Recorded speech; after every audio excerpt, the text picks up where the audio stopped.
Agora vamos falar de uma forma assim, breve, mas que você vai entender bem a respeito da classificação dos órgãos. Os órgãos depende dessa classificação de acordo com o critério. Exemplo, quanto à pessoa federativa, o órgão pode ser federal, estadual, distrital ou municipal. Órgão federal é aquele criado no âmbito da administração pública direta federal, ou seja, criado pela União.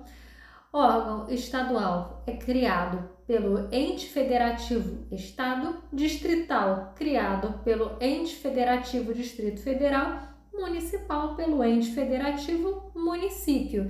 Quanto a essa classificação, não existe muito mistério, né, a respeito da pessoa federativa. Agora vamos falar sobre a classificação do órgão que ocupa na escala governamental ou administrativa, ou seja, quanto à sua ocupação na escala governamental. Esse órgão pode ser independente. O órgão independente já existe na Constituição Federal, ele não foi criado por nada, a própria Constituição Federal já criou aquele órgão. E exatamente por ter sido criado pela própria Constituição Federal, ele não é subordinado a outro órgão ou ao ente federativo, por exemplo. Exemplo de órgão independente criado pela Constituição Federal, o Congresso Nacional.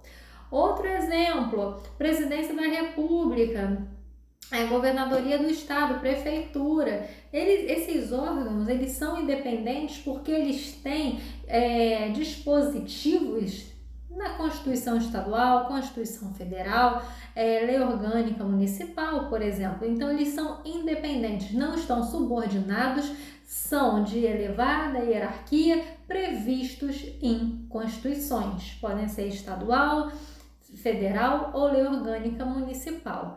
Os autônomos se assemelham aos independentes, eles têm uma certa independência, né? Eles têm autonomia, contudo, eles não têm vislumbre, eles não são mencionados na Constituição. Eles são criados, são órgãos são subordinados àquele órgão superior que o criou, ou seja, aquele órgão independente ou a administração pública direta que o criou, tem autonomia financeira e técnica, por isso esse nome autônomo, ou seja, ele vai ter uma dotação orçamentária, ele vai ter autonomia técnica, mas autonomia não significa que é uma independência plena, né? Afinal, esse órgão também ele vai ser vinculado ao ente federativo da administração direta que o criou. É diferente do órgão independente.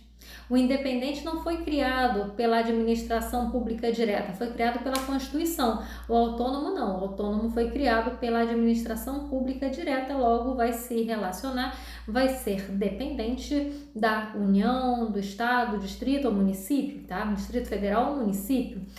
Ele geralmente tem a função de planejamento, função de supervisão, e são exemplos disso secretarias estaduais ou municipais. Ele é autônomo, ou seja, ele tem capacidade técnica, independência técnica, financeira, planeja, supervisiona. Contudo, eles são vinculados a quem? A secretaria estadual é vinculada a quem? Ela é subordinada ao Estado. Ou você vê a Constituição Estadual criando secretarias. Não, você não vê isso. Você vê o chefe do poder executivo estadual, ou seja, o Estado criando secretaria, ok? Superiores são aqueles órgãos que eles geralmente são aqueles que ficam chefiando, lideram, contudo não tem autonomia financeira, não tem autonomia técnica, por isso diferencia do autônomo. É um órgão de chefia, mas não tem capacidade técnica, autonomia técnica e nem financeira.